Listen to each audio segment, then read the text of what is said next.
ونعوذ بالله من شرور أنفسنا ومن سيئات أعمالنا من يهده الله فلا مضل له ومن يضلله فلا هادي له ونشهد أن لا إله إلا الله وحده لا شريك له ونشهد أن سيدنا وحبيبنا وشفيعنا وسندنا محمدا عبده ورسوله صلى الله تعالى عليه وعلى آله وأصحابه وبارك وسلم تسليما كثيرا كثيرا. أما بعد فأعوذ بالله من الشيطان الرجيم. بسم الله الرحمن الرحيم.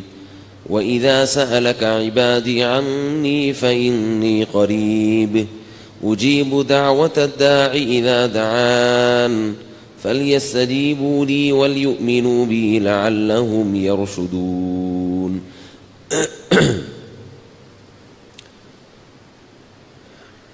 قرآن مجید میں اللہ تعالیٰ نے جہاں رمضان کے روزوں کا حکم دیا وہیں اللہ تعالیٰ نے دعا کا خصوصیت سے ذکر کیا ہے.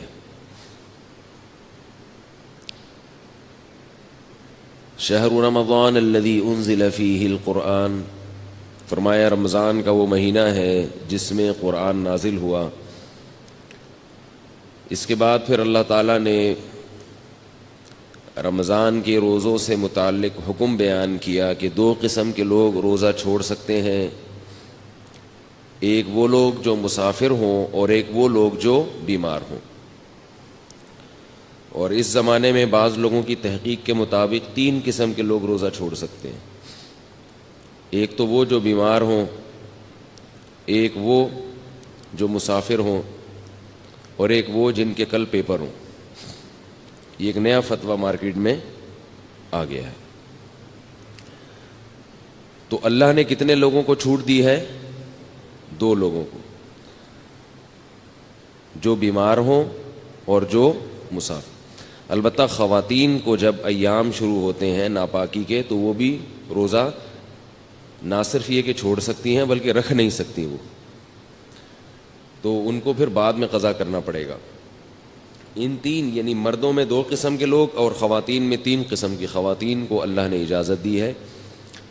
لیکن بہرحال ایک فتویٰ مارکیٹ میں نیا چلا ہے کہ جس کے پیپر ہوں وہ بھی روزہ چھوڑ سکتا ہے. تو یاد رکھو اس کی شریعت میں اجازت نہیں ہے.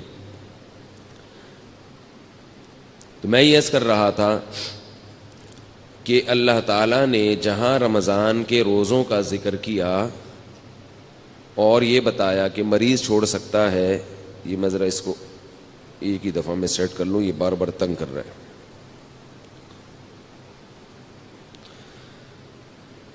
جہاں اللہ تعالیٰ نے رمضان کے روزوں کا حکم دیا اور مریض اور مسافر کو چھوٹ دی، اللہ نے وہیں پہ دعا کا تذکرہ کیا ہے. آپ سورہ بقرہ دیکھیں، جہاں رمضان کے روزوں کے والی آیتیں ہیں، ان آیتوں کے ختم ہوتے ہی اللہ کا ارشاد ہے وَإِذَا سَأَلَكَ عِبَادِي عَنِّي فَإِنِّي قَرِيب. اے نبی، جب میرے بندے آپ سے میرے بارے میں پوچھیں تو ان کو بتائیے کہ میں ان کے قریب ہوں. اجیب دعوت الداعی اذا دعان، میں پکارنے والے کی پکار کا جواب دیتا ہوں جب وہ مجھے پکارے. فَلْيَسْتَجِيبُوا لِي، فَلْيَسْتَجِيبُوا لِي، لہذا وہ بھی میری پکار کا جواب دیں. جب میں ان کو بلاؤں تو وہ بھی آئیں. وَلْيُؤْمِنُوا بِي، اور وہ بھی مجھ پر ایمان رکھیں. لَعَلَّهُمْ يَرْشُدُونَ، تاکہ وہ بھی سیدھے راستے پہ چلیں. یہ بہت اہم آیتیں ہیں.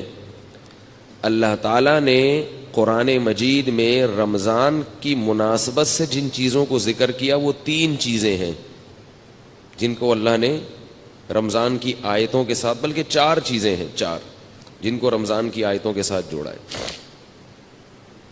ایک تو روزہ ہے، رمضان جیسے ہی شروع ہوگا تو کیا کرنا ہے بھائی؟ سب سے پہلے روزہ ہے. دوسرا حکم اللہ نے بتایا, روزہ نہیں رکھ سکتا تو وہ کیا کرے گا؟ اگر وہ قضا بھی نہیں رکھ سکتا, کسی بھی صورت میں ممکن نہیں ہے, تو وہ فدیہ دے گا. فدیہ مالی عبادت ہے. تو دوسری چیز اللہ نے کیا ذکر کی؟ مالی عبادت. اور حدیث میں اس کو بہت اہتمام سے ذکر کیا ہے. گلا بیٹھا ہوا ہے, دعا کریں, کھل کے ہی نہیں دے رہا. جیسے ہی پشاور میں چاند کا اعلان ہوتا ہے نا, تو میرا گلا بیٹھ جاتا ہے. یعنی اتنا بھی انتظار نہیں کرتا کہ بھائی کراچی میں تو ہونے دو اعلان. تو رمضان شروع ہوتے ہی ہمارا گلا بیٹھ جاتا ہے. اور بیٹھنے کی وجہ یہ ہے, گلے پہ جو بوجھ ہے نا وہ ضرورت سے زیادہ پڑ جاتا ہے. سمجھ رہے ہیں نا؟ ایک مزدور کو آپ پتھر اٹھانے کا کہیں تو آپ اسے کہیں بھائی یہ بوری یا یہ پتھر یہاں سے وہاں رکھ کے آ جاؤ, وہ رکھ کے آ جائے گا. تو اس کے بعد آپ اس کو آرام دیتے ہیں. مسلسل وہ کرتا رہے تو اس کے بازو بیٹھ جائیں گے, اس کے گھٹنے بیٹھ جائیں گے, اس کی کمر بیٹھ جائے گی. تو رمضان شروع ہوتے ہی ہمارے گلے پر کیا ہو جاتا ہے؟ بہت زیادہ بوجھ پڑ جاتا ہے. بیانات کا سلسلہ شروع ہو گیا, پھر تراویح پڑھنا بھی ہے, پھر اس کو یاد کرنا بھی ہے. تو وہ ہوتے ہوتے پھر وہ پنپنے کا, پھر وہ افطاری میں کیسے پرہیز کرے بھائی؟ پکوڑا چھوڑ سکتا ہے کوئی افطاری میں؟ اب کسی ڈاکٹر کو بولتے ہو, وہ بولے پکوڑے نہیں کھاؤ. سمجھ, پکوڑے نہیں کھاؤ, دنیا چھوڑ دیں گے یار. افطاری میں ہم سموسے کیسے چھوڑ سکتے ہیں؟ اور کراچی کی گرمی کے روزے, اتنے ٹف روزے, اتنی گرمی میں انسان بیٹھے اور کھچڑی کھائے گا کیا افطاری میں بھائی؟ تو ہم کہتے ہیں بھائی آدمی کچھ کھائے تو تمیز کے ساتھ. اور یاد رکھو یہ پکوڑا اتنا نقصان دہ چیز نہیں ہے جتنا اس کو بدنام کیا جاتا ہے. بات میں آ رہا ہوں موضوع کی طرف. چھوٹا سا آپ کو ایک ہلکی سی بات افطاری کے حوالے سے بتا دوں. سموسے نقصان دیتے ہیں, پکوڑے نقصان نہیں دیتے. سموسے میدے کے بنے ہوئے ہوتے ہیں, وہ نقصان دیتے ہیں. سموسا اگر کھانا ہے, اندر کے آلو نکال کے کھا جاؤ, اس کے میدا نہ کھاؤ. وہ جو ہوتا ہے نا پاپڑ, اس کا وہ میدا ہے, وہ نقصان دے گا. پکوڑا ہے بیسن. بیسن صحت کے لیے بہت مفید چیز ہے. بیسن میں فولاد ہوتا ہے, طاقت ہوتی ہے. البتہ اس کو ہم چونکہ تیل میں تلتے ہیں تو وہ گڑبڑ کر جاتا ہے تھوڑا سا. تو اب افطاری میں تو چلتا ہے نا. تو اس لیے پکوڑوں کو جتنا بدنام کیا جاتا ہے نا, اتنا وہ قابل ملامت ہے نہیں. تو جتنی ملامت ہے وہ سموسوں پہ لے جایا کریں آپ, ٹھیک ہے؟ تو میں جب سموسا کھاتا ہوں نا تو اندر سے آلو نکال کے کھا جاتا ہوں. میرے سامنے جو بیٹھا ہوتا ہے وہ پاپڑ کھا رہا ہوتا ہے. وہ سمجھتا ہو کہ یہ مفتی صاحب میرا اکرام کر رہے ہیں, حالانکہ یہ سازش ہوتی ہے جس کو وہ سمجھ نہیں پا رہا ہوتا. دوسرا ایک چھوٹی سی بات آپ کو صحت کے حوالے سے بتا دوں کہ اللہ کا واسطہ کولڈ ڈرنک سے روزہ مت افطار کیا کرو, گردوں کی ایسی کی تیسی ہو جاتی ہے. کولڈ ڈرنک ویسے بھی نقصان دہ چیز ہے, لیکن اگر آپ نے اس کے نقصان کو 100 گنا بڑھا دینا ہے تو اس کا طریقہ یہ ہے کہ آپ کولڈ ڈرنک سے روزہ افطار کریں. لوگ کیا کرتے ہیں کہ خالی پیٹ ہے, پیاس شدید لگ رہی ہے, اور پیپسی سے روزہ افطار کر رہے ہیں. گردے جو ہے نا اس وقت مانگ رہے ہوتے ہیں کوئی لیکوڈ چیز. اس وقت آپ نے اگر پانی نہیں پیا اور آپ نے اس پہ کولڈ ڈرنک چڑھا دی تو وہ گردوں کی ایسی کی تیسی ہو جاتی ہے. کسی بھی ڈاکٹر سے پوچھ لیں, بہت جلدی برباد ہو جاتے ہیں گردے. تو پہلے 3-4 گلاس سادہ پانی پی لیں, پھر ویسے تو پھر بھی نہ پئیں, لیکن اگر پھر پی لیا جائے تو اتنا نقصان نہیں دیتی. سمجھ رہے بات کو کہ نہیں سمجھ رہے؟ اسی طرح چینی والی چیز افطاری میں, چینی کا شربت جو ہم پیتے ہیں خالی پیٹ, یہ بھی گردوں کو نقصان دیتا ہے. چینی جو ہے نا, چینی یہ وائٹ پوائزن ہے, وائٹ پوائزن, سفید زہر ہے. یہ چینی جب تیار ہوتی ہے تو یہ بالکل کالے کلر کی ہوتی ہے, یہ کوئلہ بن چکی ہوتی ہے. اس میں ایک کیمیکل ڈالا جاتا ہے رنگ کاٹ, جو اس کے رنگ کو کاٹ کے کیا بنا دیتا ہے؟ سفید کر دیتا ہے بالکل. تو وہ بہت خطرناک کیمیکل ہے. اب ہوتا یہ ہے کہ چینی والا شربت جب آپ پیئیں گے یعنی خالی پیٹ, تو آپ کی پانی کی کمی پوری نہیں ہوتی. وہ جزو بدن بننے میں ٹائم لگاتا ہے, اور چینی کی وجہ سے پیاس مزید بڑھ جاتی ہے. پانی پیتے رہتے ہیں مگر جسم میں پانی کی کمی پوری نہیں ہوتی. تو کام الٹا ہوا کہ نہیں ہوا؟ کیا خیال ہے بھائی؟ اور پھر اوپر سے وہ کیمیکل ہے. تو اس لیے بہتر یہ ہے کہ نبی صلی اللہ علیہ وسلم نے کھجور سے روزہ افطار کرنے کا حکم دیا, اس کو طیب چیز قرار دی. کھجور کھائیں, اوپر سے سادہ پانی پی لیں, تھوڑا سا ٹھنڈا بھی ہو چلے گا. ہم چائنیز نہیں ہیں کہ بالکل ہی ابلے ہوئے پانی پئیں. اتنے بھی بیوقوف نہیں ہونے چاہیے انسان کو کہ وہ ابلے ہوئے پانی جو ہے نا گرم گرم پینا شروع کر دے. نبی صلی اللہ علیہ وسلم نے ہمیشہ ٹھنڈا پانی پیا ہے, لیکن فریج کا ٹھنڈا نہیں, چشموں کا ٹھنڈا. تو ہلکا سا پانی ٹھنڈا ہو یہ اچھا ہے, زیادہ نہ ہو. لیکن گرم پانی پینا, اگر اس سے میرا ملفوظ یاد رکھیں کہ چائنیز کہتے ہیں گرم پانی سے عمر لمبی ہوتی ہے, تو گرم پانی پی کے زندہ رہنے سے بہتر ہے ٹھنڈا پانی پی کے مر جاؤ. صحیح ہے نا؟ ایسے زندگی کا کیا فائدہ جس میں آپ کو یہ لذت, جو نبی صلی اللہ علیہ وسلم نے تو اللہ کی جو محبت مانگی ہے نا اس کو تشبیہ دی ہے ٹھنڈے پانی سے کہ اے اللہ مجھے اپنی محبت محبوب بنا دے, وَمِنَ الْمَاءِ الْبَارِدِ, ٹھنڈے پانی سے بھی زیادہ محبوب بنا دے. اس سے کیا پتہ چلا کہ ٹھنڈا پانی انسان کو محبوب ہوتا ہے, اور نبی صلی اللہ علیہ وسلم کو بھی محبوب تھا. اور حدیث میں آتا ہے کہ ہمارے نبی کے لیے ٹھنڈا پانی باقاعدہ انتظام کیا جاتا تھا, اس کا کنویں کا, چشموں کا جو ٹھنڈا پانی ہے لایا جاتا تھا. تو ٹھنڈا پانی جو نیچرل ٹھنڈا ہو یا تھوڑا بہت فریج کا رکھا ہوا ٹھنڈا, وہ زیادہ اچھا ہے بنسبت یہ جو کھولتے ہوئے گرم پانی پہ آج کل حکیموں نے لوگوں کو لگا دیا ہے, ڈاکٹروں نے بھی, اور چائنا والوں سے یہ بدعت شروع ہوئی ہے. تو یہ نہیں کیا کریں. صحیح ہے نا؟ بات سے بات نکلتی ہے, موضوع ادھورا چھوڑ دوں گا نا تو مصیبت ہو جائے گی, پھر وہ مسئلہ خراب ہو جائے گا. بعض لوگ کہتے ہیں ٹھنڈے پانی میں یہ فائدے ہیں, یہ فائدے ہیں, یہ بہت گرم پانی میں یہ فائدے ہیں, یہ فائدے ہیں. یقیناً فائدہ ہے, تبھی جو چائنا پی رہا ہے. لیکن جہاں فائدے ہوتے ہیں وہاں نقصانات بھی ہوتے ہیں. پہلی بات تو یہ وہ پانی نہیں ہے, اس میں پانی کا مزہ ہی نہیں ہے. آپ پیاس کے وقت قہوے جیسا پانی پی لو تو مزہ تھوڑی آئے گا پینے میں. تو اللہ نے تو یہ ان نعمتوں میں ایک لذت بھی تو رکھی ہے نا, کیا خیال ہے؟ لذت بھی تو رکھی ہے. اور دوسری بات یہ کہ جہاں کچھ فائدے ہیں وہاں کچھ نقصان بھی ہیں. نقصان بھی ہیں, وہ آپ کی جو انرجی ہے نا وہ ختم ہو جاتی ہے اس سے. آپ کبھی تجربہ کر کے دیکھیں, آپ دوپہر کھانا کھا کے گرم پانی پئیں کھول دو, آپ کو قیلولے میں نیند نہیں آئے گی صحیح طرح سے, نیند خراب ہو جائے گی آپ کی, نیند کا سسٹم آپ کا متاثر ہوگا. تو کھانے کے بعد تو نہ ٹھنڈا پئیں نہ گرم پئیں, اور کھانے کے 1 گھنٹے کے بعد آپ نے ہلکا سا ٹھنڈا پانی ہے, نارمل پانی, وہ پی لیا اس. تو افطاری میں چینی کا شربت خالی پیٹ بول لیں بھائی نہ پئیں, اس سے پانی کی کمی پوری نہیں ہوتی اور پیاس بار بار لگتی ہے. اور اگر کسی کو چینی کا شوق ہے ہی بہت زیادہ تو چینی کا نقصان کم کرنے کے لیے ایک آپ کو ٹوٹکا بتا رہا ہوں. وہ نقصان کم ایسے ہوگا کہ کچی چینی زیادہ نقصان دیتی ہے, پکی ہوئی چینی کم نقصان دیتی ہے. میں نے گھر میں حکم دیا ہوا ہے, حکم کیا, گزارش کی ہوئی ہے گھر والوں سے, حکم کہاں بھائی, ریکارڈ ہو رہا ہے بیان, گزارش کی ہوئی ہے کہ چینی کو پانی میں ڈال کے ابال لو اور اس کا شیرہ بنا لیں. چینی کو نا خوب اچھی طرح پکائیں, پانی میں ڈال کے بہت اچھی طرح پکائیں, خوب اچھی طرح پکا کے نا اچھی طرح بوائل کر کے اس کا شیرہ تیار کر کے بوتل میں بھر کے رکھ لیں. وہ پکی ہوئی چینی ہے, اس میں جو اس کے کیمیکل ہے نا وہ جلنے اور پکنے کی وجہ سے اس کے زہریلی اثرات ختم نہیں ہوتے, کم ہو جاتے ہیں. آ رہی ہے بات؟ ختم نہیں ہوتے, کم ہو جاتے ہیں.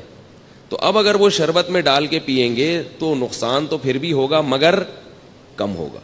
شربت میں یا کھیر میں یا حلوے میں, جو بھی آپ لوگ کھاتے ہیں, ہم نہیں کھاتے حلوہ بھائی, ٹھیک ہے نا, تو وہ نقصان کم ہو جائے گا. اسی طرح نمک جو ہے نا, نمک وہ بھی کچا زیادہ نقصان دیتا ہے, پکا ہوا بول لیں کم نقصان. یہ جو کچا نمک ہے نا, اس سے بلڈ پریشر کا مسئلہ کھڑا ہوتا ہے.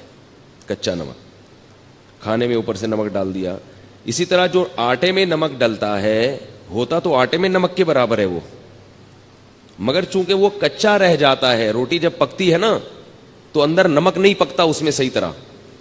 تو جو بلڈ پریشر کے مریض ہیں وہ لوگ جب یہ روٹی کھاتے ہیں تو کھاتے ہی ان کا بی پی ہائی, اور پھر الٹی الٹی باتیں پھینکنا شروع کر دیتے ہیں. وہ دیکھا ہوگا آپ نے, کھانا کھاتے ہی پھڈا ہو گیا گھر میں.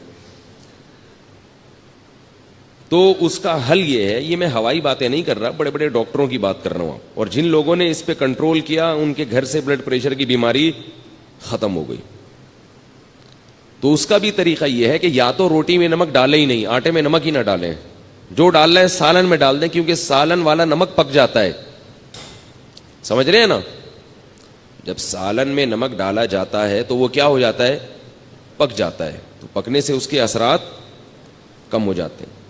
تو یا تو روٹی میں نمک ڈالیں ہی نہیں, اور اگر نمک ڈالنا ہے تو وہی طریقہ کہ جیسے چینی کا آپ نے شیرہ تیار کر لیا تو نمک کو بھی پانی میں ڈال کے اچھی طرح بوائل کر لیں, خوب اچھی طرح پکائیں اس کو, اور پھر وہ شیرہ یعنی نمک کا جو لیکوڈ ہے وہ آپ بوتل میں محفوظ کر لیں.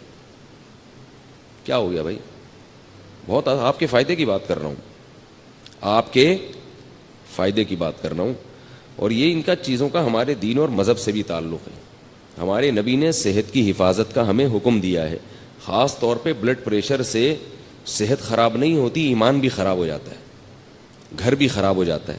جو بیوی کے مریض ہیں نا, طلاقیں بھی اکثر وہی دیتے ہیں, اور بچوں کو بھی اٹھا اٹھا کے کوٹتے رہیں گے, پھینکتے رہیں گے.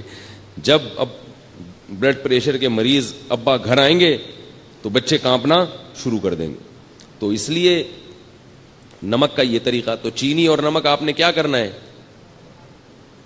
پکا کے رکھیں گھر میں. اور اس کا بڑا فائدہ بھی ہے کہ جب چینی کا شیرہ تیار ہوتا ہے تو کسی بھی شربت میں یا اس کو گھولنا آسان بھی ہوتا ہے. شیرہ ہے وہ یوں کر کے لاؤ, لیکن اس کے لیے تھوڑی سی خواتین کو محنت کرنی پڑے گی, ٹھیک ہے نا, بہت محنت والا کام ہے یہ. اس میں خواتین کو دیگچی اٹھانی پڑے گی سب سے پہلے, ٹھیک ہے نا, پھر وہ پانی ڈالنا پڑے گا اس میں, پھر اس میں چینی الٹنی پڑے گی, پھر چولہا جلانا, یا تو اس کے ذریعے جلائیں گی یا ماچس کے ذریعے, پھر ابالنا. تو کافی ٹینشن والا کام ہے, لیکن ایک دفعہ کی ٹینشن ہے, آپ کو یہ ٹینشن باقی ٹینشنوں سے بچا لے گی. اور بہتر تو یہ کہ چینی چھوڑ دیں, شہد کھائیں بھائی. کیا خیال ہے, شہد کا شربت اگر آپ افطاری میں پی لیں تو فائدہ ہی فائدہ. نہ صرف یہ کہ گردوں کو نقصان نہیں دے گا بلکہ فائدہ پہنچائے گا. تو آج کل کوئی اتنا مسئلہ نہیں ہے, شہد کوئی اتنی مہنگی چیز نہیں ہے, خالص ہونا چاہیے شہد. شہد کا جو ہے نا وہ پانی میں 2-4 چمچے گھول دیے, اس میں تھوڑا سا لیمن بھی ڈال دیا, اور لیمو ہونا چاہیے, کچھ اور نہ ہو. لیمو کے نام پہ آج کل مذاق بھی مل رہا ہے مارکیٹ میں. لیمن ہوتا ہے ایک جمیری ہوتی ہے, بالکل لیمو کی شکل کی ہوتی ہے, وہ نقصان دہ ہوتی ہے. تو آپ نے اس کو بولا بھائی مجھے لیمو چاہیے, لیمو. تو لیمن کا آپ نے تھوڑا سا اس میں ڈال دیا, اور شہد بھی ڈال دیا, اور شربت. یہ سارے کام اپنے خرچے پہ کرنے, یہ پہلے بتا دوں آپ کو میں, ٹھیک ہے نا. ایسا نہ ہو مجھے فون کر کے آپ کہیں کہ آپ نے اتنے اچھے اچھے مشورے دیے ہیں. تو اب لیمو کا بھی, کیونکہ لیمو بھی ٹھیک ٹھاک مہنگا ہوا ہے, شہد تو ہے ہی مہنگی چیز. تو یہ آپ اگر پی لیں گے تو اس سے 2 فائدے ہوں گے. ایک تو سارا دن کی جو تھکاوٹ ہے آپ کی سیکنڈوں کے اندر دور ہو جائے گی. سمجھ رہے ہو, فائدے گنے. پہلی بات کیا, سارا دن کی تھکاوٹ آپ کی دور ہو جائے گی. دوسرا فائدہ کیا ہوگا, لذت اور مزہ. شہد اور لیمن کا شربت ملا کے پیئیں, مزہ نہ آئے پیسے واپس, بڑا مزہ آئے گا پینے میں. تیسرا فائدہ, آپ کے جسم کا کولیسٹرول بولے نا پگھلے گا, ہینڈسم اسمارٹ ہو جائیں گے, باریک ہونا شروع ہو جائیں گے. نتھر, یہ جو جتنے بھی آپ کے جسم میں فاضل اور فضول چیزیں جو صبح سحری میں کھا کے پیدا ہوئی تھیں, وہ کیا ہو جائیں گی, ختم ہو جائیں گی. نتھرنا شروع ہو جائے گا جسم, توند کم ہونا شروع ہو جائے گی آپ کی. سمجھ رہے ہو نہیں سمجھ رہے بھائی. اور چوتھا فائدہ کیا ہوگا کہ شہد میں اللہ نے روحانی برکتیں بھی رکھی ہیں.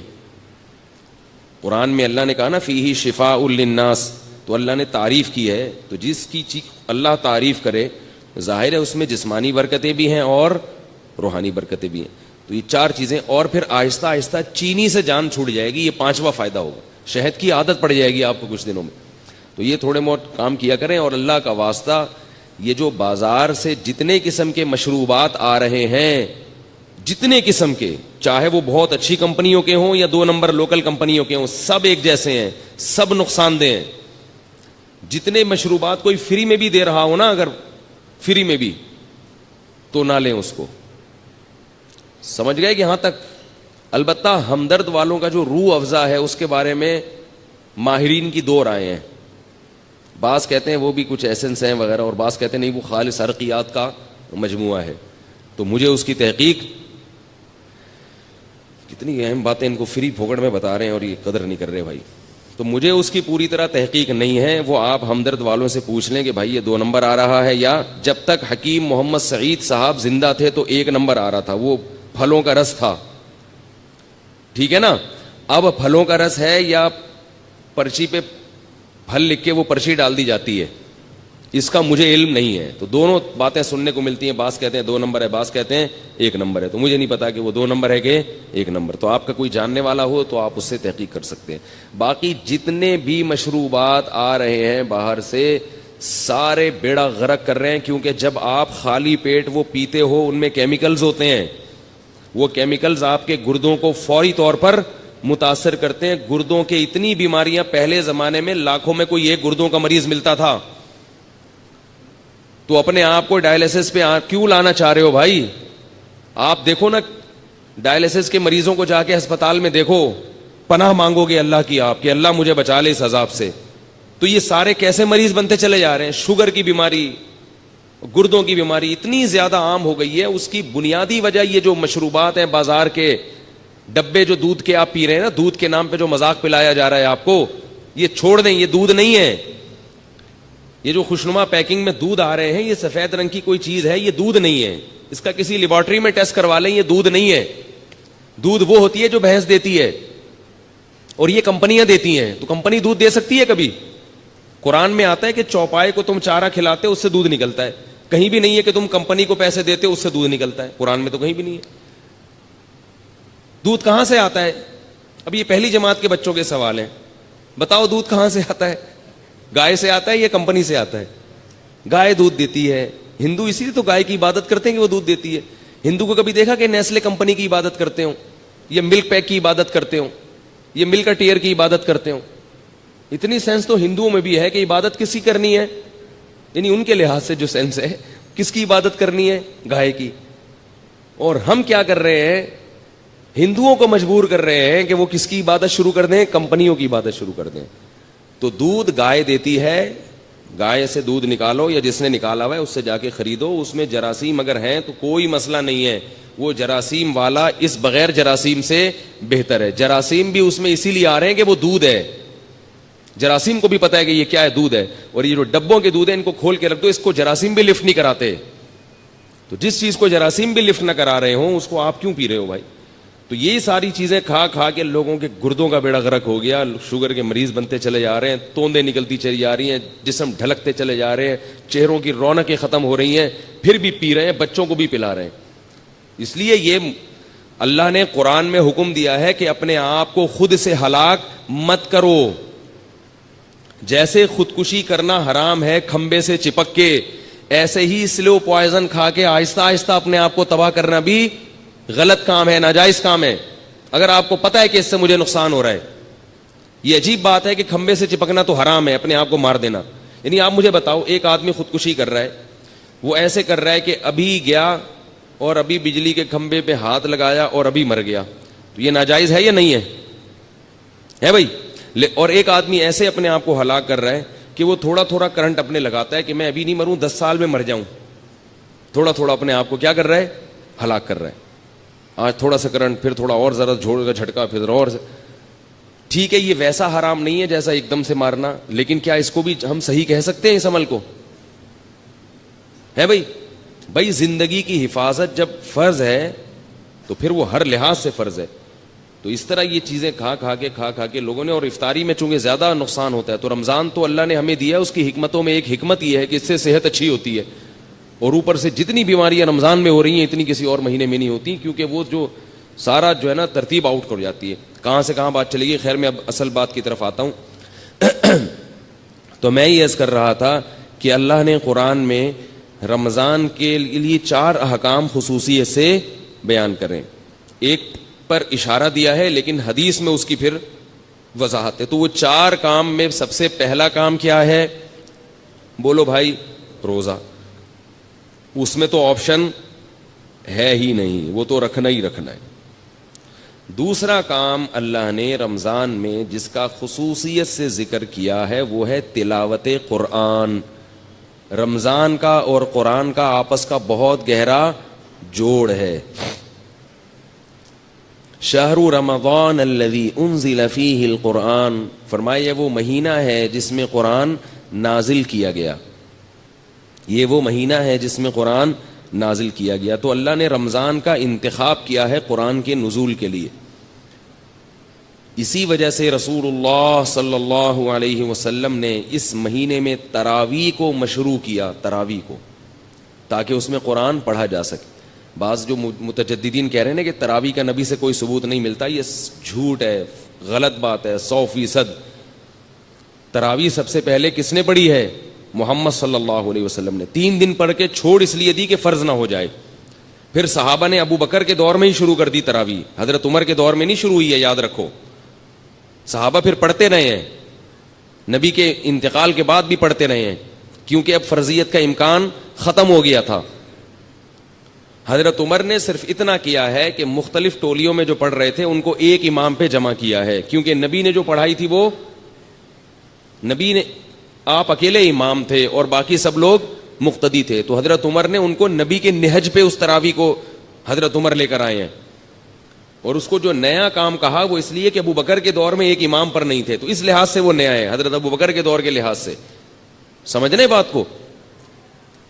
تو بعض لوگ کہتے ہیں تراویح کا لفظ قرآن سے دکھاؤ، حدیث سے دکھاؤ. تراویح کا لفظ حدیث میں نہیں ہے، تراویح کی نماز حدیث میں ہے.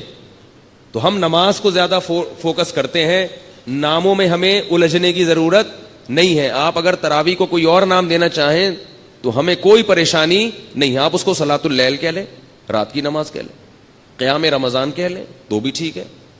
تو ناموں سے کیا ہوتا ہے؟ اور یہ تراویح ہم نے نام نہیں دیا، یہ اسلاف نے نام دیا ہے، تابعین نے نام دیا ہے تراویح کو. سمجھ رہے ہیں؟ یہ نام اس نماز کو کس نے دیا ہے؟ اسلاف نے. کیونکہ یہ عام تہجد سے، عام معمول سے ہٹ کے تھی، تو انہوں نے کہا اس کا نام کوئی الگ سے ہونا چاہیے. بعض لوگ کہتے ہیں پورے قرآن میں تراویح کا لفظ کہیں نہیں ملتا، نہ حدیث میں ملتا، لہذا یہ بدعت ہے. بھائی نام تو بہت سی چیزوں کا نہیں ملتا، وہ عمل اگر ملتا ہے تو وہ دیکھو. نماز جو ہم پڑھتے ہیں، اس نماز کا پورے قرآن اور حدیث میں کوئی تذکرہ ملتا ہے؟ بولو نا. نماز کے لفظ کا کوئی قرآن و حدیث میں تذکرہ، بولو نا بھائی، نہیں ملتا. اب کوئی نماز دکھاؤ، نہیں ہے، نہیں تو ہم بھائی نماز نہیں ہے، صلاۃ تو ہے نا. 5 نمازیں جو ہم پڑھتے ہیں اس عمل کا ثبوت ملتا ہے. اس کو نام ہم کچھ بھی دیتے ہیں. عربی میں اس کو صلاۃ کہتے ہیں، قرآن نے اس کو صلاۃ کہا. اردو میں ہم اس کو کیا کہتے ہیں؟ نماز کہتے ہیں. تو نام چینج کرنے سے کچھ نہیں ہوتا. اگر وہ عمل ہمیں مل رہا ہے تو ہم اس کو اپنی آسانی کے لیے کوئی بھی نام دے سکتے ہیں. اب میں کہیں تقریر کر رہا ہوں، 5 نمازیں فرض ہیں. اب کوئی جناب پروفیسر صاحب اٹھ کے کہیں گے نماز تو قرآن میں کہیں ہے ہی نہیں، تو میں کہوں یہ جو فجر ہم نے 2 رکعتیں پڑھی ہیں یہ ہے یا نہیں؟ کہہ رہے یہ 2 رکعتیں تو ہیں مگر نماز نہیں ہے. میں نے کہا پھر کیا ہے؟ وہ کہا یہ تو صلاۃ ہے. اچھا بھائی ناموں میں جھگڑا ہے، تم اس کو صلاۃ کہہ دو یار. ہم چونکہ اردو اسپیکنگ ہیں، ہماری زبانوں پہ کیا چڑھا ہوا ہے؟ بولو نا، نماز چڑھا ہوا ہے. تو بھائی نبی صلی اللہ علیہ وسلم سے رمضان میں الگ سے جماعت کے ساتھ 3 دن تراویح پڑھانا ثابت ہے، لیکن اس کو آپ نے تراویح کا نام نہیں دیا. ابو بکر رضی اللہ نے بھی اس کو تراویح کا نام دیا، حضرت عمر نے بھی نام نہیں دیا. لیکن ایک نماز بہرحال اس کا وجود اور ثبوت ہو گیا. اب جب ہو گیا تو پھر اسلاف نے آسانی کے لیے اس کو الگ نام دے دیا، کیونکہ وہ الگ نوعیت کی نماز تھی. تہجد کی نماز جماعت سے نہیں پڑھی جاتی. نفل نماز میں لوگوں کو بلا کے اکٹھا کر کے اتنی بڑی جماعت قائم کرنا بدعت ہے. یاد رکھو، نماز میں جو کام نبی نے انفرادی کیا وہ انفرادی کرنا پڑے گا، اور جو اجتماعی کیا وہ اجتماعی کرنا پڑے گا. اجتماعی کو انفرادی اور انفرادی کو اجتماعی نہیں کر سکتے آپ. فجر کی 2 سنتیں جو نبی نے پڑھی ہیں اجتماعی پڑھی ہیں یا انفرادی پڑھی ہیں؟ بولو نا بھائی، انفرادی. اب اگر آپ کہیں میں 2 سنتیں جماعت سے پڑھوں گا، بدعت بن جائے گا کہ نہیں بن جائے گا؟ تو رمضان میں نبی صلی اللہ علیہ وسلم نے یہ جو نوافل تھے یہ جماعت سے پڑھے ہیں. جبکہ عام دنوں میں تہجد آپ صلی اللہ علیہ وسلم جماعت کا اہتمام نہیں کرتے تھے. اگر جماعت ہوتی بھی تو ایک دو صحابی آگے کھڑے ہو گئے. تبھی فقہا لکھتے ہیں کہ نفل نماز کی جماعت میں 4-5 افراد اگر اکٹھے ہوں گے تو یہ بدعت عمل کہلائے گا, کیونکہ نبی صلی اللہ علیہ وسلم نوافل میں جماعت کا اہتمام نہیں کرتے تھے. 1-2 آدمی ہوں ٹھیک ہے, زیادہ نہیں ہوں. تو اب جو تراویح میں اتنی بڑی جماعت قائم کی, اگر یہ بالکل الگ منفرد نماز نہ ہوتی تو اس میں پھر جماعت جائز نہ ہوتی, کیونکہ نبی صلی اللہ علیہ وسلم کا جو 8 رکعت معمول تھا پڑھنے کا وہ جماعت سے نہیں تھا, وہ انفرادی تھا. تو اس میں جماعت قائم کرنا کہاں سے جائز ہو گیا؟ عجیب بات ہے کہ بعض لوگ جو ہے نا وہ تراویح کی رکعتیں بخاری سے لیتے ہیں اور نبی سے لیتے ہیں, اور جماعت کہاں سے لے رہے ہیں؟ حضرت عمر سے لے رہے ہیں, اور ان دونوں کو ملا کے ایک مسئلہ بنا رہے ہیں. بھئی جب آپ جماعت حضرت عمر سے لے رہے ہیں تو رکعتیں بھی آپ کو کہاں سے لینی پڑیں گی؟ حضرت عمر سے لینی پڑیں گی. اور حضرت عمر نے یہ کہاں سے لی ہیں؟ نبی صلی اللہ علیہ وسلم سے لی ہیں. تو اب اگر کوئی کہے نا یہ تراویح کا لفظ دکھاؤ تو بولا نماز دکھا دو. کیا کہ نماز نہیں تو صلاۃ تو ہے نا. تو آپ اسے کہیں جیسے صلاۃ کو ہم اردو میں نماز کہتے ہیں, اسی طرح اسلاف نے اس مخصوص نماز کو جو رمضان میں جماعت سے پڑھی جاتی تھی, اسلاف نے اس کو تراویح کہنا شروع کر دیا. اگر آپ کچھ اور کہنا چاہتے ہو تو ہمیں کوئی اعتراض نہیں ہے, لیکن یہ نماز پڑھو آپ بہرحال اور اس کو مانو. اور اسلاف نے اس کو تراویح کہا کیوں یہ بھی سن لیں, کچھ اور کہہ دیتے. یہ بھی بڑی ٹیکنیکل بات ہے, نوٹ کر لیں, نوٹ, یہ بڑی خاندانی باتیں ہیں, خاندانی. تراویح اس لیے کہا کہ اسلاف جو تابعین تبع تابعین جب یہ نماز پڑھتے تھے تو ان کا معمول تھا کہ 4 رکعتوں کے بعد آرام کرتے تھے, تھوڑا سا وقفہ کرتے تھے, تھکاوٹ دور کرتے تھے. کتنی رکعتوں کے بعد؟ 4 رکعت. تو اب 4 رکعتوں کے بعد ریسٹ. عربی میں ریسٹ کو استراحہ کہتے ہیں. کیا کہتے ہیں؟ استراحت. ہوتا ہے نا ایک جلسہ استراحہ, استراحت. استراحہ اصل میں تھا استرواح, اور اس کے جو اصل حروف ہے نا وہ را, واو اور ہا ہے, روح. اسی سے مروحہ ہے, پنکھا, مروحہ, را واو ہا آ رہا ہے نا. پنکھا کیا کرتا ہے؟ ہوا پھینک کے آپ کو راحت دیتا ہے, بشرطے کہ چل رہا ہو. کئی ایسی والوں کی تو کوشش ہوتی ہے کہ نہ دے. اگر پنکھا چل رہا ہو تو آپ کو کیا دے گا؟ راحت دے گا, اور آپ کی طرف بھی ہو, ورنہ دوسرے والے کو دے گا, آپ کو ٹینشن دے گا. تو راحت سے نکلا یہ لفظ, صحیح ہے نا. تو ترویحہ, ترویحہ راحت پہنچانے والی چیز. تو 4 رکعتوں کے کو کیا کہا جاتا تھا؟ ترویحہ, کیونکہ اس کے بعد وہ کیا کرتے تھے؟ راحت حاصل کرتے تھے. کیا حاصل کرتے تھے 4 رکعتوں کے بعد؟ راحت. اب ذرا بات سمجھنا, ترویحتن کی جمع ہے تراویح. ترویحتن کی جمع کیا ہے؟ تراویح. عربی میں جمع کم سے کم 3 افراد پہ بولی جاتی ہے. 2 کے لیے عربی میں الگ صیغہ ہے. دیکھو, رجل ایک آدمی, رجلانی 2 آدمی, رجال 2 سے زیادہ. رجل کیا ہوا؟ روزہ کیوں لگ رہا ہے آپ کو؟ ہمارا بھی روزہ ہے بھائی, بولے نا ذرا. رجل ہمارے بھی روزہ ہے. اب ہمارے سامنے یہ نہ بتائیں کہ صرف آپ کو روزہ لگتا ہے, سب مسلمان ہیں. رجل ایک آدمی, رجلانی 2 آدمی, رجال بہت سارے یعنی 2 سے زیادہ, وہ کہیں کچھ بھی ہو سکتے ہیں. ترویحتن ایک ترویحہ یعنی 4 رکعتیں. ترویحتانی 2 ترویحیں یعنی 8 رکعتیں. تراویح 8 سے زیادہ. پتہ یہ چلا کہ اسلاف کے دور میں 8 رکعت تراویح کا تصور نہیں تھا, ورنہ وہ اس کو ترویحتانی کہتے. تراویح آپ لوگوں نے قسم اٹھائی ہوئی ہے بھائی, جملہ مکمل کیا کریں.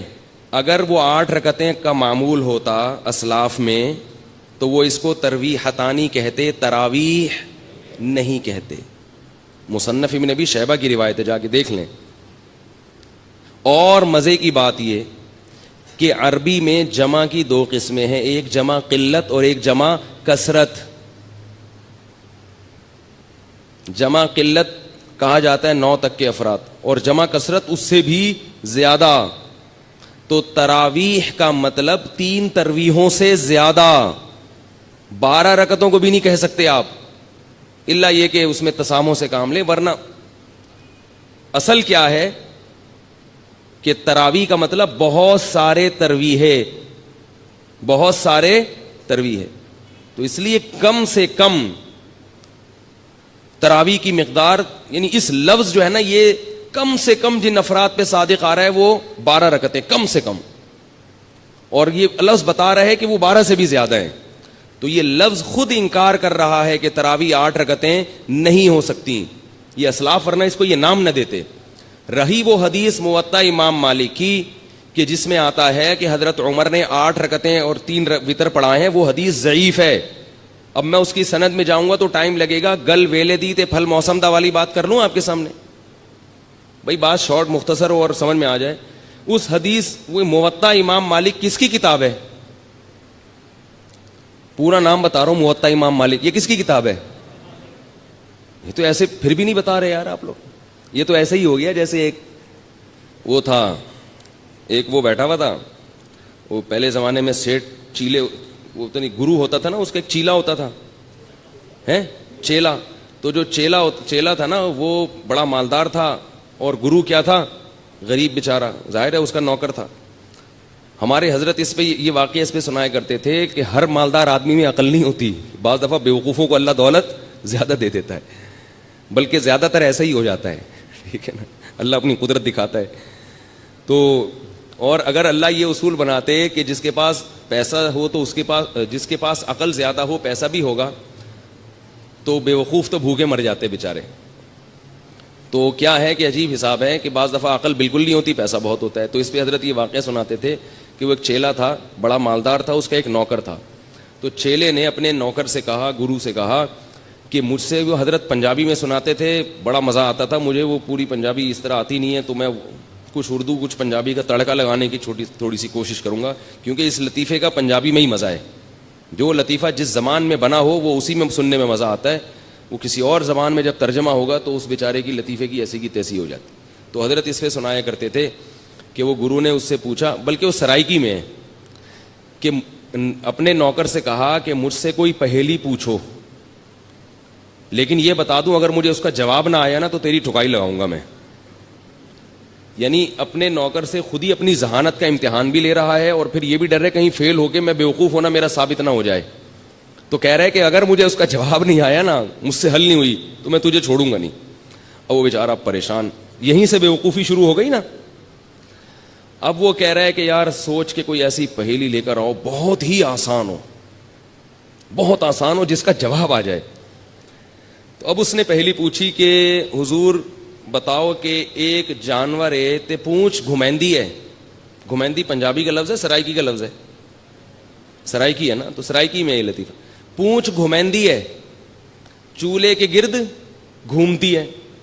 یعنی ایک جانور ہے جو اکثر چولہے کے گرد گھومتا ہے اور دم ہلاتی ہے رہتی ہے, صحیح ہے نا. اور مزید آسان کرنے کے لیے بولے میاؤں میاؤں کرندی ہے. ٹھیک ہے, اب تو بات ہی حل ہو گئی نا. ایک جانور ہے جو گھر میں رہتا ہے, دم ہلاتا ہے اور اکثر چولہے کے گرد گھومتا ہے اور میاؤں میاؤں کرتا ہے. بوجھو کی ہے, بتاؤ بھائی کون سا جانور ہے. اب وہ سوچ میں پڑ گیا. اب وہ کیا ہو رہا ہے, سوچ. کافی دیر سوچنے کے بعد بولتا ہے کوکیڑ, مرغا. اب یہ نوکر نے بولا میری تو آئی شامت, اگر میں بولوں غلط ہے. بڑا ہوشیار تھا. اس نوکر نے بولا حضور لگتا ہے کسی نے دسیا ہے, یہ اتنا مشکل پہیلی کا جو آپ جواب لے کر آئے ہو, یہ لگتا ہے کسی نے آپ کے کان میں چپکے سے بتایا ہے. بڑے فخر سے کہتا ہے اوئے عقل جی دوڑ ہے, عقل جی. یہ کیا ہے؟ عقل جی دوڑ ہے, عقل کی دوڑ ہے بھائی, کوئی بتا نہیں رہا ہم کو. تو میں آپ سے پوچھ رہا ہوں موطا امام مالک کس کی کتاب ہے؟ آپ کہنے پتہ ہی نہیں. تو نام تو لے رہا ہوں امام مالک کی. یہ تو ایسے ہی ہو گیا جیسے ایک امتحان میں سوال آیا, پہلے محمد بن قاسم کا پورا تذکرہ تھا کہ اس نے ہندوستان پہ 17 حملے کیے اور یہ کیا اور وہ کیا, آخر میں بچوں سے سوالات تھے, کیونکہ وہ بچے اتنے نالائق تھے آج کل جیسے اسکولوں کے ہوتے ہیں کہ وہ استاذ پیپر اتنا آسان بناتے ہیں پھر بھی پاس نہیں ہوتے. تو اب استاذ نے تنگ آ کے جو پیپر بنایا نا وہ یہ تھا, پہلا سوال تھا محمود غزنوی نے ہندوستان پہ 17 کیا کیے. محمود غزنوی نے ہندوستان پہ 17 کیا کیے, حملے کیے ظاہر ہے. دوسرا سوال یہ تھا محمود غزنوی نے کس ملک پہ 17 حملے کیے, یہ دوسرا سوال ہے. تیسرا سوال ہے کس شخص نے ہندوستان پہ 17 حملے کیے. یہ 3 سوال ہیں اور ان 3 میں ایک کرنا ہے, 2 اختیاری ہیں, ٹھیک ہے نا. کمپلسری صرف ایک ہی سوال ہے. بچے پھر بھی فیل ہو جاتے ہیں, وہ پھرے دیکھ رہے ہوتے ہیں جو لے کر آئے ہیں نا, یار اس میں کہاں لکھا ہوا ہے. تو دیکھو کہاں کتنا آپ لوگوں نے پریشان کر دیا. اگر آپ اسی وقت جواب دے دیتے امام مالک کی ہے تو پھر مسئلہ یہ اتنے 2 واقعات آپ کو اتنے حسین واقعات سننے کو نہ ملتے. تو موطا امام مالک میں یہ حدیث ہے کہ حضرت عمر نے 8 رکعتیں اور 3 وتر پڑھائے تھے. تو موطا امام مالک کس کی کتاب ہے؟ امام مالک کی. امام مالک نے خود اس حدیث کو نہیں لیا ہے, یہ ضعیف ہے. اگر یہ صحیح ہوتی تو جو اس کا مؤلف ہے سب سے پہلے وہ اس کو فالو کرتا نا. خود امام مالک کا یہ مذہب نہیں ہے کہ تراویح 8 رکعتیں ہیں, خود انہوں نے اس کو فالو نہیں کیا. سمجھ رہے ہو بات کو؟ تو اس لیے جو مجتہدین ہیں, جو فقہاء ہیں, ان کی بات کو مانو بھائی, جو ساری دنیا چلتی چلی آئی ہے. اب یہ تو اب رواج ہو گیا اتنا.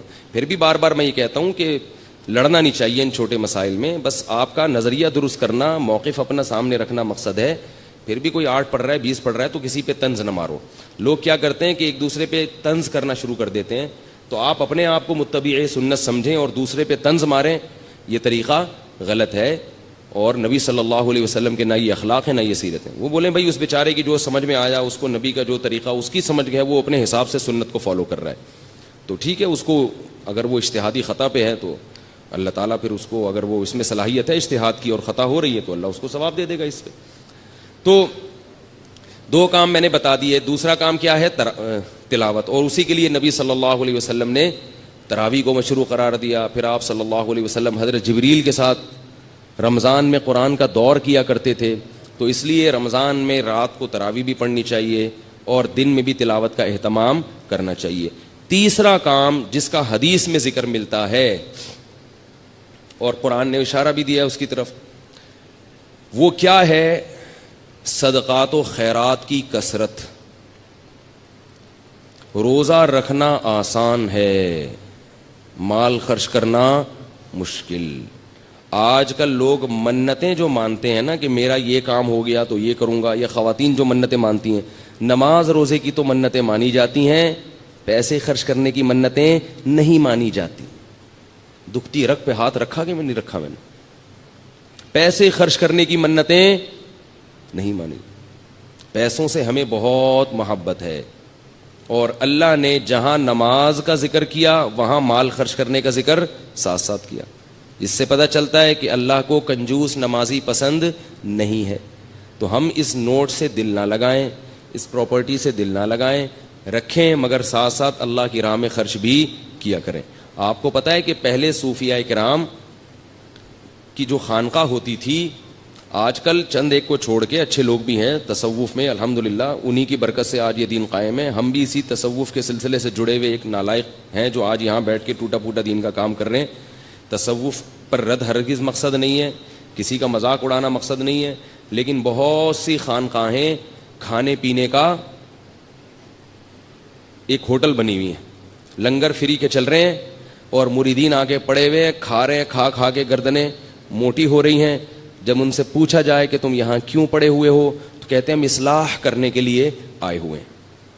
ہم کیوں آئے ہوئے ہیں؟ اصلاح کرنے. چلو پھر بسم اللہ کرو, کھانا کھو. پھر وہ سیٹ کوئی وہ لے آیا, دیگ لے آیا بریانی کی. تو بھائی کوشش کیا کرو جتنا ممکن ہو کھانا اپنے پیسوں سے کھایا کرو, اس سے اصلاح زیادہ ہوتی ہے. دوسروں کے پیسوں سے کھانا کھانے سے اصلاح بولو نا کم ہوتی. اور اگر خانقاہ میں ہو تو کوشش کرو کھاؤ ہی نہیں, روزے رکھو. کیونکہ روزے رکھنے سے جو اصلاح ہوتی ہے وہ کھانے سے نہیں ہوتی.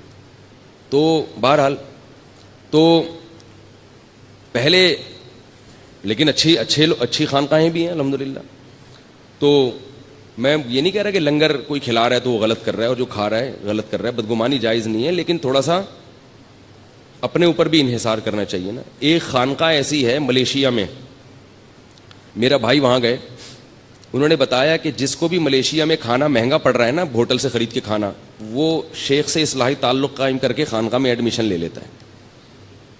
آنکھوں دیکھا واقعہ بتایا انہوں نے.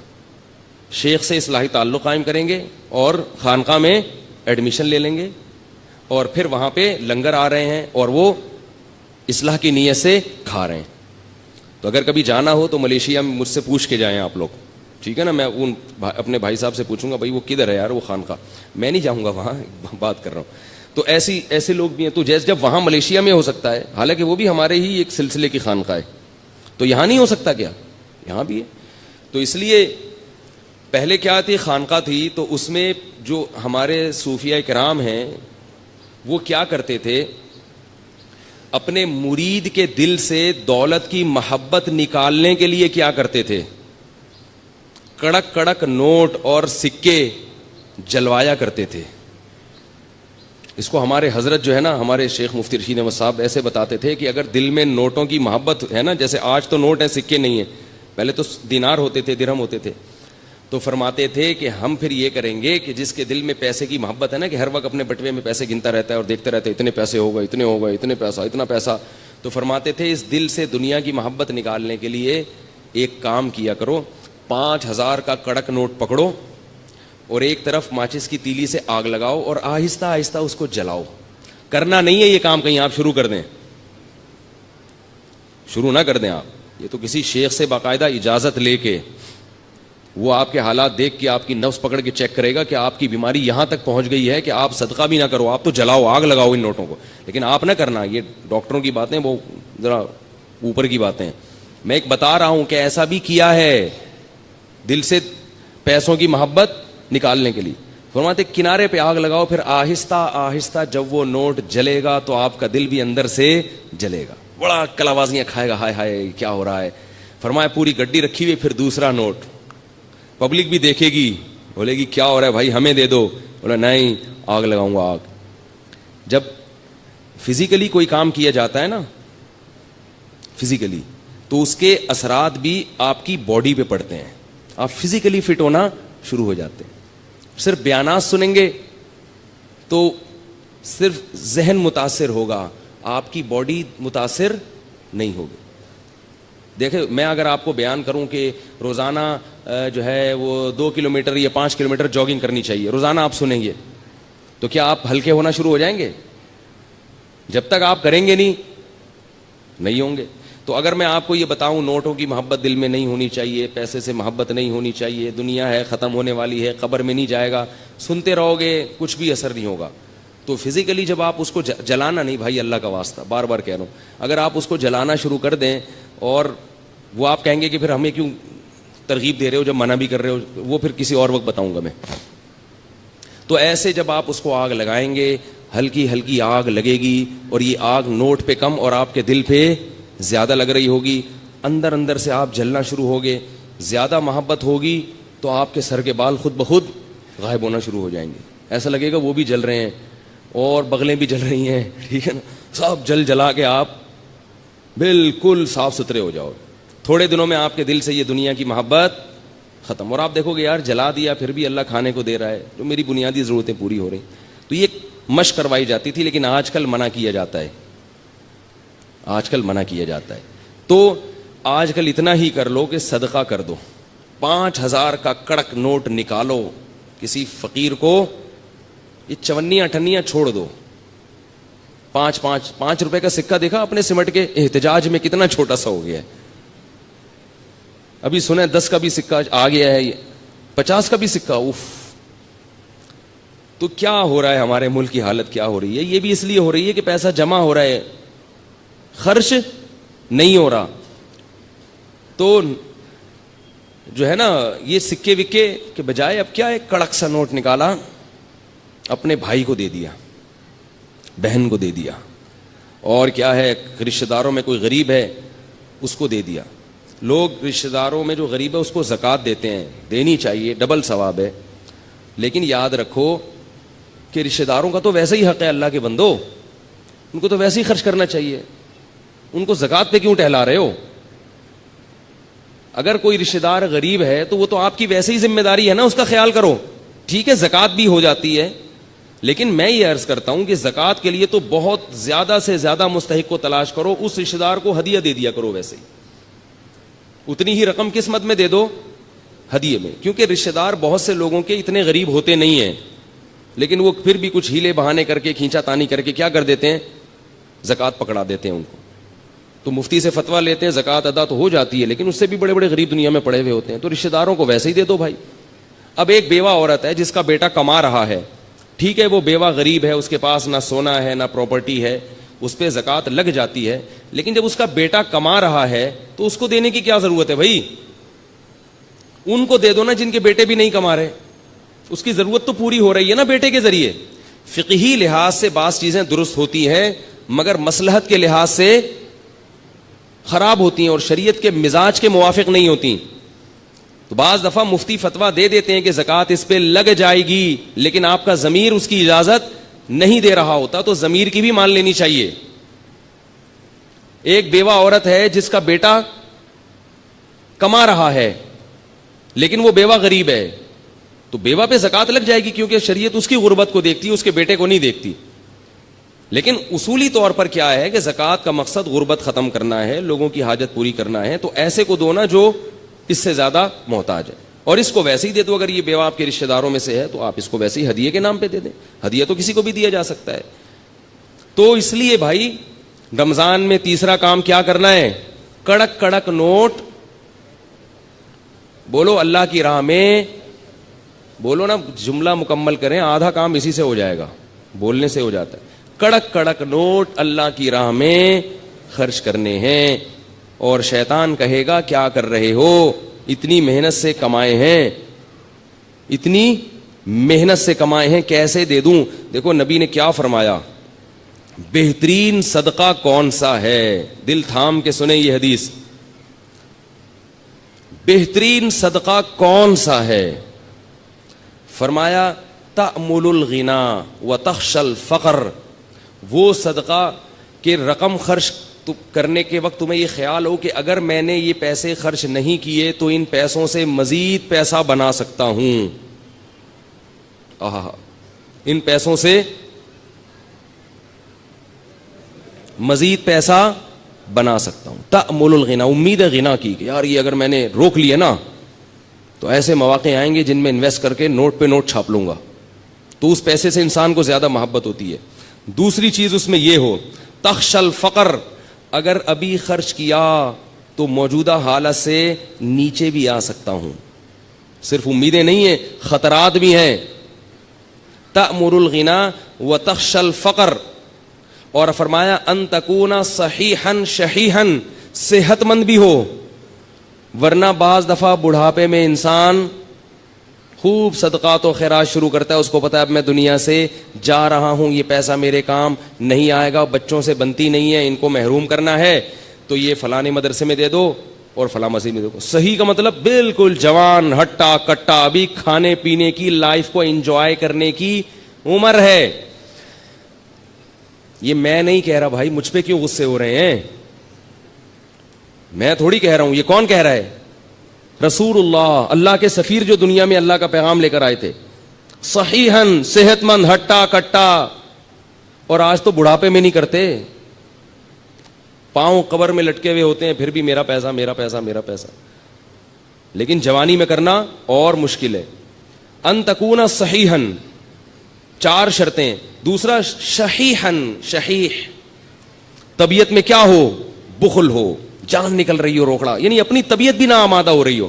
بعض دفعہ انسان میں ساری صفات ہوتی ہیں اور دل خرچ کر رہا ہوتا ہے اڑانے کا, ویسے ہی شو مارنے کے لیے, یا ویسے ہی کبھی کبھار موڈ اچھا ہوتا ہے نا انسان کا, آدمی کھلا دیتا ہے, بعد میں کہتا ہے یار یہ میں نے کیا کر دیا, اس دن میں نے اتنا پبلک کو اتنا کھلا دیا یار, میں تو مقروض ہو گیا. لیکن اس وقت جوش آیا ہوا تھا. فرمائے جوشیلی طبیعت نہ ہو, بلکہ شح کا کیا مطلب ہے, اندر طبیعت میں انقباض پیدا ہو رہا ہو, طبیعت یار کیا, جیسے نوٹ نکلتے ہوئے ایسا لگ رہا ہو جیسے کوئی کھال نکال رہا ہے آپ کی, کوئی کھال ادھیڑ رہا ہے, ایسے نوٹ ادھڑ رہا ہو. فرمایا یہ جو 4 صفتیں جس صدقے میں پائی جائیں گی اس سے بہتر صدقہ بولو بھائی کوئی بھی نہیں. اور ہمارا صدقہ کیا ہوتا ہے؟ یہ والا نوٹ دے رہے ہیں کیونکہ یہ ویسے ہی اضافی ہے, اس میں کوئی کاروبار تو میں کر نہیں سکتا, ٹھیک ہے نا.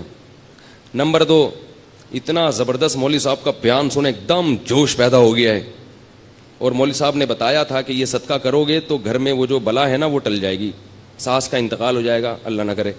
بعض لوگوں کے لیے سانسیں بلائیں ہیں, یا کسی کی سانس ٹھیک ہو جائے گی, بھائی وہ پریشان تھا, سانس ٹھیک کرنا چاہتا تھا, ٹھیک ہو جائے گی, تو یہ سب ہو جائے گا. ہم جو صدقے کرتے ہیں نا, اللہ کو تو راضی کرنا مقصد ہی نہیں ہوتا, بلائیں ٹالنا مقصد ہوتا ہے. وہ بھی ٹھیک ہے, بلائیں بھی ٹلتی ہیں, بلائیں ٹالنے کے لیے بھی کرنا چاہیے, لیکن پہلی چیز کیا ہونی چاہیے؟ اللہ کی رضا, اللہ خوش ہو جائے, اللہ مجھ سے آخرت کے عذاب کو دور کر دے. میں آج لوگوں کی حاجت پوری کروں گا, اللہ کل قیامت میں میری حاجت پوری کر دے. تو بھائی ٹھیک ہے, یہ والا نہیں ہوتا, اس سے نیچے درجے کا صدقہ کر لو.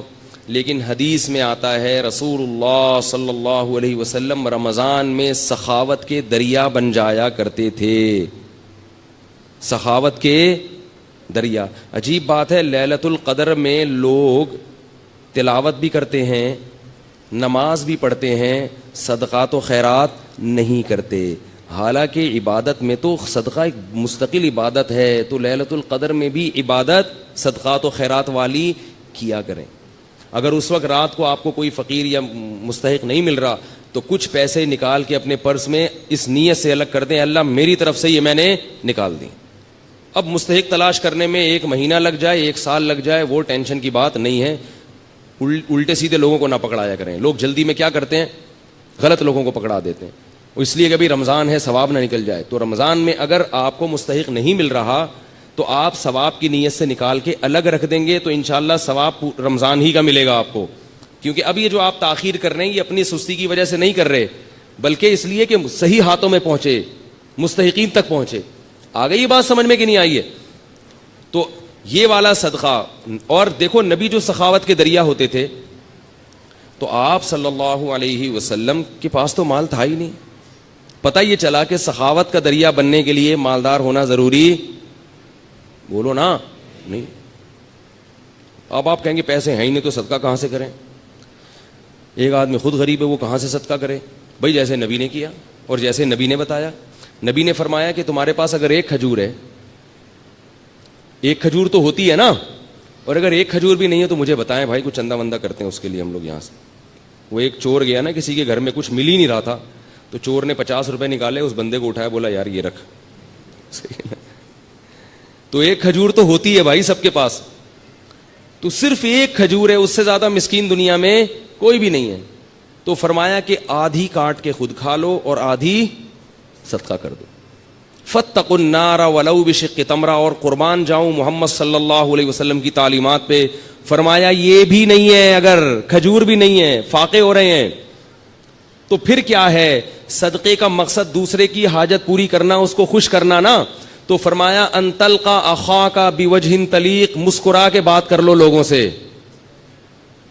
ایسی بات کر لو جس سے لوگ خوش ہو جائیں. لوگ مجھے کہتے ہیں نا اب جمعے کے بیان میں ہنساتے بہت ہیں, اس لیے ہنساتا ہوں کہ لوگ گھر میں رو رہے ہیں, گھر میں رو رہے ہیں, بیویوں سے لڑائیاں, ابا سے نہیں بن رہی, چاچے سے نہیں بن رہی, وہ وراثت کھا گیا, وہ یہ کر دیا, وہ اس نے یہ دھمکی دے دی, باہر نکلے گا وہ موبائل چھین کے. کوئی ابھی جمعے میں آتے ہوئے کتنے لوگوں کے موبائل غائب ہو جاتے ہیں, روتا روتا مسجد میں آتا ہے. امام صاحب بھی اگر رولائیں گے تو کہاں جائے گی عوام بھائی؟ اس لیے ہم نے کہا بھائی ایک تھوڑا سا ہلکا ہاتھ رکھو پبلک پہ, یہ ٹینشن کے مریض بن چکے ہیں. کچھ علماء رلاتے ہیں, وہ بھی صحیح کرتے ہیں, تو کچھ کو تھوڑا سا ہنسانے دو. میں اس لیے ہنساتا ہوں کہ ہنس ہنس کے بعد سمجھ میں آ جائے, عمل ہو جائے. کیونکہ آج کل لوگوں کی قوتیں بڑی کمزور ہیں اور گھر میں رو رہے ہیں. اللہ کی قسم جو لوگوں کے فون آتے ہیں میں کہتا ہوں مجھے مت رلا یار, ٹھیک ہے نا, ایسا بیویوں سے پٹ رہے ہیں, تو میں کہتا ہوں مجھے نہ رولا, مجھے آپ کی باتیں سن کے بہت رونا. کہہ رہے ہیں سانس آئی ہوئی ہے, جہاں نہیں رہی ہے. عجیب عجیب لوگوں کی کہانی ہے بھائی. ایک صاحب نے کہا میں نے شادی کی ہے, میری بیوی نے اپنی ماں کو میرے گھر لا کے بٹھا دیا ہے, ہل ہی نہیں رہی ہیں, سارے خرچے میں اٹھا رہا ہوں. میں نے کہا ان کے بیٹے نہیں, کہہ رہے بیٹے ہیں پھر بھی نہیں. تو عجیب عجیب لوگوں کی کہانیاں اللہ تعالیٰ معاف فرمائے. اللہ سے شکر ادا کرنا چاہیے کہ اللہ تو نے ہمیں بھی اچھی سانسیں ملی ہیں الحمدللہ. اتنی ایسی نہیں ہے بھائی, اللہ کا شکر ہے یار. ہمیں تو محبت ہونے لگتی ہے اپنے سسرال والوں سے. تو خیر, تو نبی نے کیا فرمایا کہ اگر آدھا کھجور بھی نہیں ہے تو کیا کرو, مسکرا کے بات کرو. تو یہ تو ہو سکتا ہے نا بھائی, خام خام ناک پہ مکھی مت بٹھا کے رکھو, جو ملے ذرا اچھی طرح, اور بھائی السلام علیکم, کیا حال ہے بھائی, کہاں گئے ہو بھائی, اتنے دنوں سے بڑے یاد آ رہے تھے. وہ بیچارہ خوش ہو جاتا ہے اس سے. لیکن میں زیادہ اس لیے نہیں کرتا کہ وہ چپک جاتا ہے, ٹھیک ہے. تو یہ وہ آدمی یہ کام کر سکتا ہے جس کے پاس تھوڑا سا ٹائم ہو. تو ہمارے پاس تو صدقے کے لیے پیسے ہیں نا, تو ہم پیسے پکڑا دیتے ہیں, اگر بھائی یہ پیسے لے نکل, چلو شاباش. لیکن بعض مخصوص دوست ہیں وہ مستثنا ہیں اس سے. ایک بندے یہاں بیٹھے ہیں, وہ ابھی غصہ نہ ہو جائیں کہیں. تو تیسرا کام نبی نے کیا کیا ہے, صدقات و خیرات. تو یہ کام بھی ہم نے زیادہ سے زیادہ کرنا ہے. چوتھا کام رہ گیا, وہ انشاءاللہ اگلے ہفتے بیان کروں گا. تو بھائی صدقات و خیرات خوب کثرت سے کرنا. اور میں بار بار ایک اعلان کرتا ہوں کہ آپ مسجد کے امام سے بھی, اپنے امام سے بھی رابطہ کر سکتے ہیں. ائمہ کرام کے پاس مستحقین ہوتے ہیں. کوئی میرے ذریعے سے اگر تعاون کرنا چاہے غربا اور مساکین, تو ہمارے پاس بھی غربا اور مساکین کا ایک اچھا خاصا جماعت ہے ہمارے پاس, جن کے ساتھ ہم تعاون کرتے ہیں. بہتر تو یہ کہ خود پہنچائیں. میں کہتا ہوں کہ کسی کو نہ دیں, مجھے بھی نہ دیں, خود پہنچائیں. لیکن بعض لوگ یورپ میں ہیں, امریکہ میں ہیں, امریکہ میں غریب مشکل, وہاں کے غریب یہاں کے مالداروں سے زیادہ اچھی حالت میں ہوتے ہیں. تو جو خاص طور پہ یورپ میں رہتے ہیں وہ لوگ رہتے ہیں, ان کے لیے مشکل ہوتا ہے غریب تلاش کرنا. تو وہ پھر اپنے ملکوں میں, ویسے بھی اپنے ملکوں کا حق زیادہ ہے, تو ان کو چاہیے بھائی اپنے ملکوں میں بھیجیں اور پھر یہاں کے ذریعے لوگوں پر تقسیم کروائیں, تاکہ ہمارے ملکوں کی غربت دور ہو. اللہ تعالیٰ سمجھنے کی, عمل کی توفیق عطا فرمائے.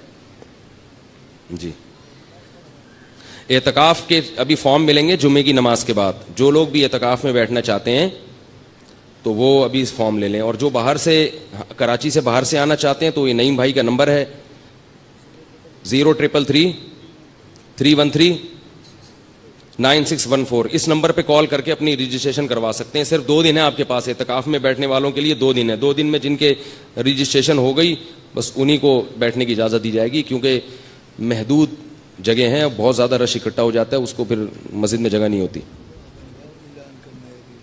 پتہ نہیں, ابھی ذہن میں نہیں ہے.